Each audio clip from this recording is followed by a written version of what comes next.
relative is her sister and first degree relative is daughter. तो in first degree relatives में अगर किसी को ब्रेस्ट कैंसर हुआ है तो उनको ब्रेस्ट कैंसर होने का रिस्क थोड़ा सा ज़्यादा है, but it does not merit increased screening protocol. अगर दो लोगों को हो गया है, दो फर्स्ट डिग्री रिलेटिव को, तो रिस्क बढ़ जाता है. या फिर सिंगल पर्सन में बायलैटरल ब्रेस्ट कैंसर हो गया, किसी के फर्स्ट डिग्री रिलेटिव को दोनों ब्रेस्ट का कैंसर हो गया, तो रिस्क बढ़ जाता है. फर्स्ट डिग्री रिलेटिव अगर मेल बंदा है, मेल ब्रेस्ट कैंसर, मेल्स में भी होता है ब्रेस्ट कैंसर, तो किसी पर्सन के suppose first degree relative father या ब्रदर को ब्रेस्ट कैंसर हुआ है, तो उस लेडी का रिस्क ज़्यादा होता है. या फिर फर्स्ट डिग्री रिलेटिव में ब्रेस्ट और ओवेरियन कैंसर, ओवरी होती है, ओवरी और ब्रेस्ट दोनों का कैंसर एक साथ हो गया, तो उसमें रिस्क बढ़ जाता है. So what is the risk, I can not determine at this point, but I have got prognostic models जो कि इजीली नेट पे अवेलेबल हैं, और हमारे यहाँ एक जेनेटिक कैंसर जेनेटिक स्पेशलिस्ट हैं who takes into consideration all these factors, the family history, the other risk factors, the gene, if there are certain genes which are abnormal, जिसको हम commonly BRCA mutation कहते हैं, अगर आपने सुना हो, breast cancer susceptibility gene होती है. On taking all these things into consideration, ये सारी चीज़ें एक साथ मिला के एक रिस्क स्कोर डेवलप किया जाता है. अगर वो रिस्क स्कोर कम होता है तो ये स्क्रीनिंग प्रोटोकॉल यूज़ की जाती है. तो 45 इयर्स पे स्क्रीनिंग स्टार्ट होती है and continue till 75 years. Annual clinical breast examination, clinical मतलब एक हेल्थ केयर प्रोफेशनल द्वारा, and annual mammography. This strategy has shown to reduce mortality by 30%. What about after 75? हाँ जी. What about after 75? So the recommendation is to do till 75. However, if the lady is fit, at 75 years अगर हम बिल्कुल fit lady है and हम कुछ और आगे treatment दे सकते हैं उनको, सपोज ये हो जाता है, तो it is advisable we can continue.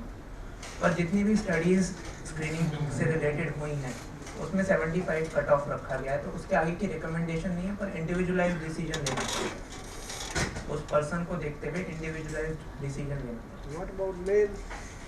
Male, so there is no recommendation for screening for male person in breast cancer. However, कुछ म्यूटेशंस होते हैं, जीन म्यूटेशंस होते हैं ब्रेस्ट कैंसर ससेप्टिबिलिटी जीन्स विच जो फैमिली में रन करते हैं.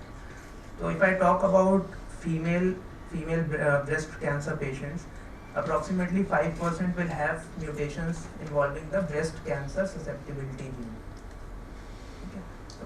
जिनमें वो जीन म्यूटेशंस हैं उसमें मेल्स को भी करना पड़ेगा स्क्रीनिंग, पर अदरवाइज मेल्स में रिकमेंडेशन नहीं है screening. So now coming to the high risk, जिनकी फैमिली हिस्ट्री बहुत स्ट्रॉन्ग है या ये म्यूटेशंस हैं, उनमें हमें स्क्रीनिंग इंटेंसिटी बढ़ानी है. We need to start screening early मतलब 25 ईयर्स. जो एवरेज रिस्क वुमेन है उसके 40 ईयर्स, जो हाई रिस्क वुमेन है उसमें 25 years. And how do we start? We start with MRI. Mammography is not very useful in young women. So we start with MRI, and since they are at a higher risk, MRI has been shown to be much more sensitive than mammography. So we start with MRI. Every yearly we do it starting at 25 years of age. 30 years के बाद हम mammography और add on कर देते हैं उसमें. Mammography will also remain annual. But इस तरह से रखते हैं कि 6 मंथ्स का इंटरवल हो, ऑल्टरनेट हो. सो 25 to 30 years yearly MRI, 30 year onwards yearly MRI will continue. We'll add mammography such that they are at an interval of 6 months.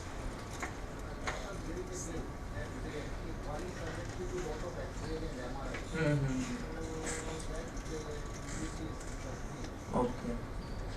So first of all, MRI does not produce radiation, so MRI is safe. It will not increase your chances of developing any radiation-induced harms. Second, हम mammography में कितना radiation use कर रहे हैं ये हमें समझना है. So मैमोग्राफी में जो रेडिएशन का डोज जाता है that is very very small. If I quantify it, it is 0.7 millisieverts. मिलीसीवर्ट्स एक क्वांटिफिकेशन होता है, इसमें बहुत कम होता है, 1 मिलीसीवर्ट से भी कम होता है. ठीक है. If you do it for prolonged period 25-30 years, then also it has been shown to be safe. इसकी वजह से प्रॉब्लम नहीं होती. एक सीटी स्कैन अगर हम करते हैं एब्डोमेन का, कॉन्ट्रास्ट वाला सीटी स्कैन, तो उसमें 25 मिलीसीवर्ट्स एक्सपोजर होता है एक बार, और मैमोग्राफी का एक्सपोजर उससे बहुत कम है. ये बात बोलते हैं कि एक नॉर्मल एक्सपोजर लेवल चल रहा है इन एटमॉस्फेयर रेडिएशंस का which are coming from outer space. So that exposure level is 3 millisieverts per year. सो अगर आप कुछ नहीं भी कर रहे हैं, 3 मिलीसीवर्ट्स आप एक्सपोज हो जाओगे हर साल. और ऐसा बोलते हैं कि जो आप फ्लाइट में ट्रैवल करते हो, ठीक है, तो इंडिया में तो कोई स्टडी है नहीं ऐसी, पर यूएस वालों ने स्टडी की थी ट्रांस अटलांटिक फ्लाइट की. अटलांटिक ओशन के ऊपर से आप यूरोप से अमेरिका गए, तो उसमें भी रेडिएशन एक्सपोजर होता है. तो उसमें कितना होता है 0.1 मिलीसीवर्ट्स. तो it is just like flying over Atlantic for 7 times. तो बहुत कम है. सर ये मैं जैसे ब्रेस्ट कैंसर पेशेंट है, हाँ. और ये तो इसमें मैंने के लिए 6 months से हुई कराना होगा या जल्दी? सो देखिए, आपका जो क्वेश्चन, आपका जो सिचुएशन है, that comes under the heading of surveillance. ठीक है, जो पेशेंट्स एक बार जिनको हो गया है बीमारी और हम अब मैमोग्राफी कर रहे हैं पता करने के लिए कि कहीं दोबारा तो नहीं आ रहा या दूसरी तरफ तो नहीं आ रहा, तो इस स्ट्रैटेजी को बोलते हैं सर्वेलेंस. स्क्रीनिंग होती है जब हम कोई एसिम्प्टोमेटिक बंदा है, कुछ नहीं है उसको प्रॉब्लम, हम उसमें करके देख रहे हैं कि स्क्रीनिंग कुछ अगर एबनॉर्मलिटी मिल जाए. आपके कंडीशन में we are doing surveillance so that we can detect if there is any disease which comes up at a very early stage and we can treat it. So that is surveillance. Surveillance generally yearly recommended है, but again having said that अगर कोई high risk features हैं या कुछ जैसे last mammography किया उसमें कुछ abnormality दिखा, तो मे बी जल्दी करना चाहिए, but generally yearly recommended surveillance. So with this I conclude my breast cancer screening session. Coming to please. Breast cancer. Screening is possible for ovarian cancer. Okay. You are asking? Is there any possibility for Ovarian cancer screening is possible or not? Okay. So people have tried for screening for ovarian cancer. Lot of studies are available. They have used blood tests. That is one. There are multiple blood tests, markers, CA125, HE4, multiple markers which are secreted by the ovarian tumor cells. That is one. Second, people have tried imaging in the form of ultrasonography. Transabdominal ultrasonography, transvaginal ultrasonography. So these are the two modalities which have been tested for ovarian cancer screening. Blood test and imaging. But unluckily, they have not been found to be fruitful. उससे कुछ फ़ायदा नहीं हुआ. Studies की गई देखने के लिए, पर उससे मोर्टेलिटी कम नहीं हो पाई. ओवेरियन कैंसर जो स्क्रीनिंग से पकड़ में आया और जो सिम्टम होने पे पकड़ में आया, दोनों का आउटकम सेम निकला. तो वो नहीं कर पाया, पर ये आंसर कंप्लीट नहीं हुआ. मैंने आपको बताया था ब्रेस्ट कैंसर ससेप्टिबिलिटी जीन्स होते हैं जो फैमिलीज में रन करते हैं, जिससे ब्रेस्ट कैंसर का चांस बढ़ जाता है. सेम जीन्स से ओवेरियन कैंसर का चांस भी बढ़ जाता है. तो ब्रेस्ट कैंसर का चांस से अगर हम ब्रेस्ट कैंसर ससेप्टिबिलिटी जीन 1 होती है और 2 होती है, 2 जीन्स होती हैं. 1 से अराउंड 50 to 80% तक चांस होता है ब्रेस्ट कैंसर होने का. ओवेरियन कैंसर का चांस भी होता है अराउंड 30-40% होने का, which is a high risk. So उन फैमिलीज में जहाँ पे ये ब्रेस्ट कैंसर ससेप्टिबिलिटी जीन चल रहा है या मल्टीपल ब्रेस्ट कैंसर पेशेंट्स हैं या breast plus ovarian cancer patients हैं, उसमें we can screen patients for ovarian cancer also. Screening starts at 30 years of age and screening is done using these two modalities, transvaginal ultrasonography and CA125. ऐसे कर. And what is the frequency? Frequency is yearly, Year. once a year. पर वो बहुत limited subset है. As a general population, ovarian cancer screening has not been found to be useful. So it is detected at the later stage only. Ovarian cancer? Yeah. So ovarian cancers are multiple types.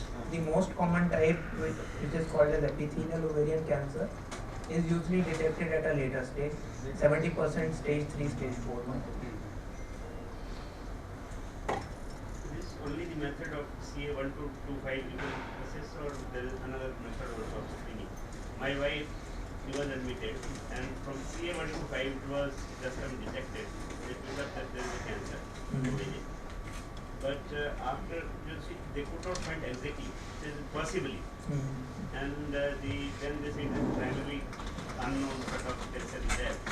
But I took a look at home, and then after 2 months when I just got it tested from log pathology and SRS, it is coming normal. CA125 is coming again normal 35 to 40. So how do we assess whether it is now, what is going to help, whether it is screening or we should take the report of the doctor which they have given at the initial stage? So CA125 is not a specific marker for CO. CA125 बढ़ा हुआ है, हम नहीं कह सकते कि ovary में cancer है. CA125 कम है, हम नहीं कह सकते कि ओवरी में कैंसर नहीं है. तो स्टेज 1 और स्टेज 2 जो ओवरी होते हैं, लोकलाइज्ड होते हैं, वहाँ पे 50% केसेस में CA125 बढ़ता नहीं है, इसलिए स्क्रीनिंग यूजफुल नहीं है उस सिचुएशन में. CA125 नॉर्मल रहता है, पर फिर भी स्टेज 1 स्टेज 2 डिजीज होती है ओवरी. बढ़ता है, this was up to 668. हाँ, It has come down to 35-40. So what do you call it? It is a disease or it is what? How to assess? तो दूसरा क्या रीजन है, मैंने बोला CA125 स्पेसिफिक नहीं है. कोई भी इन्फ्लेमेशन होगी abdomen, any inflammation, even tuberculosis या कुछ और इन्फेक्शन हुआ जो ठीक हो गया. We have gone for the MRI, contrast MRI, whole body PET, everything is coming normal. Now this is where to go for the. I got all the reports. So PET scan is not I've been to Apollo, I've been to Max also, I've been to Gangaram. All reports are coming normal. But we are in a fix whether to go for this treatment, whether it's a cancer. Sometimes they say yes. Primary it is unknown. You should go for the. See, this is again the what I was trying to explain. कि ovarian cancer में screening suitable नहीं है. Ovarian cancer में screening से कोई फायदा नहीं हुआ. In your case, what you are talking is patient is having some symptoms or patient is nothing. तो मैं सजेस्ट करूँगा कि सी ओवरी के लिए आप स्क्रीनिंग मत करिए, ठीक है, क्योंकि उससे कोई यूटिलिटी नहीं है. CA125 is not a sensitive marker. Last 3 months we are in a fair, what to do. So after this meeting, I'll go through your reports. एक में डॉक्टर ललित कुमार ने कहा कि yes, जब ऐसा होता है आप CA से आए हैं तो ego is must. But we had gone in the first stage कि वो कराया. Some doctors said no, यार it is not required. नहीं, कोई बायोप्सी कुछ हुआ है? बायोप्सी हुआ है. उसमें क्या है? बायोप्सी में आया. हाँ, तो फिर स्क्रीनिंग बायोप्सी में आया था, उसके बाद में जो बायोप्सी जो था, there are 2 different opinion of the doctor. I'm just showing you. Sure. So what you are discussing is there is a diagnosis of cancer already established by biopsy. ठीक है, हम उस स्टेज पे आने से पहले की बात कर रहे हैं. बायोप्सी तो अब जाके जो हमने मैं आपकी रिपोर्ट्स देखता हूँ, ठीक है. क्या करना क्या चाहिए था? मान लो स्क्रीनिंग पॉसिबल नहीं तो हाँ वही मान लो कोई इधर है तो उसके लिए क्या करना है? ओवेरियन कैंसर के लिए. So the incidence of ovarian cancer is pretty much low in India compared to breast cancer, cervical cancer. And I think we should not be subjecting somebody to unnecessary tests which create more anxiety than they are useful. उससे आपको anxiety ज़्यादा होगी. CA125 35 normal limit है, 40 आ गया anxiety हो. नहीं, लेकिन एक बार हो गया फिर तो उसका कोई ट्रीटमेंट नहीं, क्योंकि it is detected at later stage. So there are multiple cancers which behave like this and for which we don't have effective strategy. In that case, some doctor has suggested, one of my colleagues, that once the utility of ovary is over, we can go for removal of ovary. Why to take risk? So that is also a strategy for high risk women. पर आप ये surgery सब as a public को तो नहीं advice कर सकते ना. तो again I am telling you, जो BRCA म्यूटेशन फैमिलीज हैं उसमें हम even after completion of family, मतलब जब patient is 30-35 and patient has completed family, है ना, उसमें हम तब भी एडवाइस करते हैं ऊपर रखने के, just like Angelina. So now since you have raised this issue of Angelina Jolie, let me tell you कि उनकी फैमिली में म्यूटेशन रन करती है, BRCA mutation, breast cancer susceptibility She had a 88% chance of developing breast cancer at some point of time, so that's why she underwent mastectomy. ठीक है, ये screening की heading में नहीं आता, ठीक है, ये आता है रिस्क रिडक्शन का. This is called as risk reduction strategy. Risk इतना ज़्यादा है कि स्क्रीनिंग उन्होंने ऑप्ट नहीं किया कि मैं MRI कराऊँ या मैमोग्राफी कराऊँ. उन्होंने कहा भाई हम रिस्क रिडक्शन स्ट्रेटेजी देंगे. रिस्क रिडक्शन स्ट्रेटेजी में मैस्टेक्टमी होता है. And she is also planning to undergo oophorectomy once, I mean, at around 40 years old. Not exactly. Thank you. Sir, आपके कहते हैं कि screening is not possible for all types, only just a limited few can be helped with the screening. So those limited few constitute the majority of our cancer population. So breast cancer is the most common cancer. Cervix cancer is the second most common cancer in India. So for both of them, we have effective screening strategies.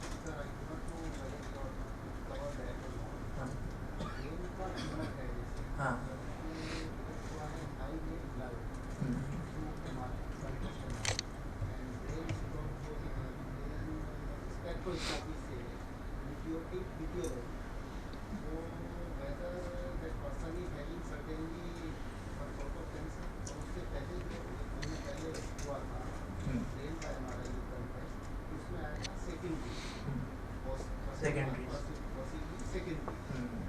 देखिए मैं आपको फिर समझाऊंगा कि आप screening को एक diagnostic test से अलग रखिए.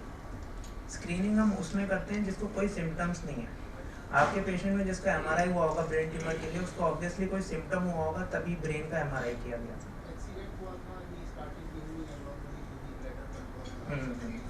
तो न्यूरोलॉजिकल सिम्टम्स आ गए, अनकॉन्शियस हो गया, सीजर आया होगा, मोस्ट प्रोबेबली सीजर एक्टिविटी है. हाँ, तो ये सीजर्स का ही पार्ट है.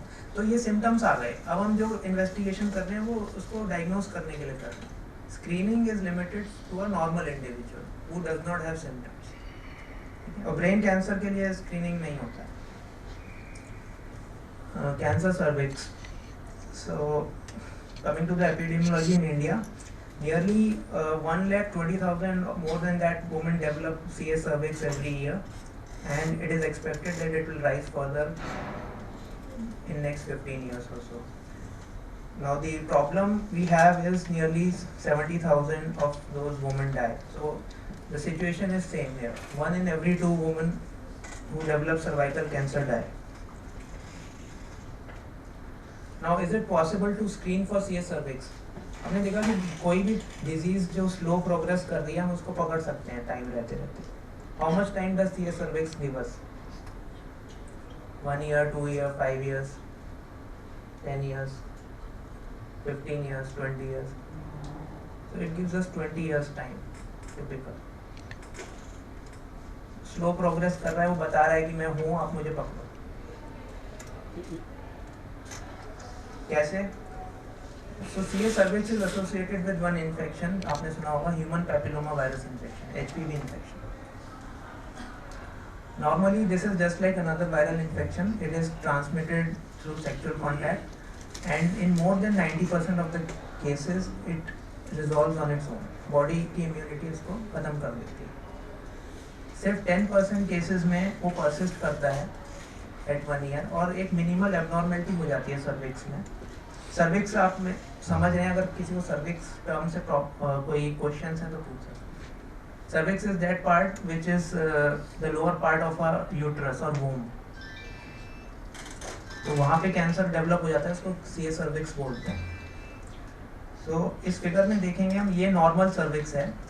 Now once in those 10% patients who 10% of people who develop persistent human papilloma virus infection, they develop some sort of abnormality. low grade abnormality होती है जिसको हम मेडिकल टर्म्स में लो ग्रेड CIN बोलते हैं, cervical intraepithelial न्यूप्लेसिया, low grade.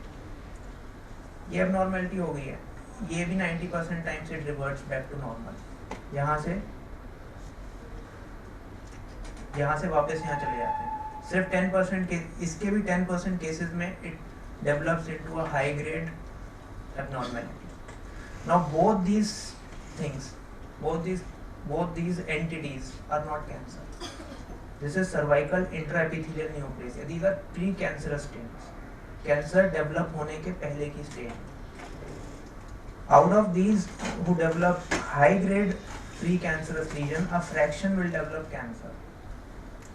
And this entire process from normal to HPV infection to persistent HPV infection, low grade precancerous lesion to a high grade precancerous lesion to cancer takes a period of 15 to 20 years. तो हमें क्या करना है? हमें बस ये precancerous condition पकड़नी है. The symptoms. So symptoms नहीं है. Again, screening is done for somebody who does not have symptoms. इसका तो वैक्सीन भी आना अलग है. हाँ, so vaccine, I mean, it's an entirely different this thing. I can discuss that, but it will take 15 minutes of this discussion. HPV vaccine discuss करूँ. But effective है. ये पूछ लीजिए. I'll discuss that. So there are pros and cons. Okay, so basically that HPV vaccine is it protects against this initial HPV infection.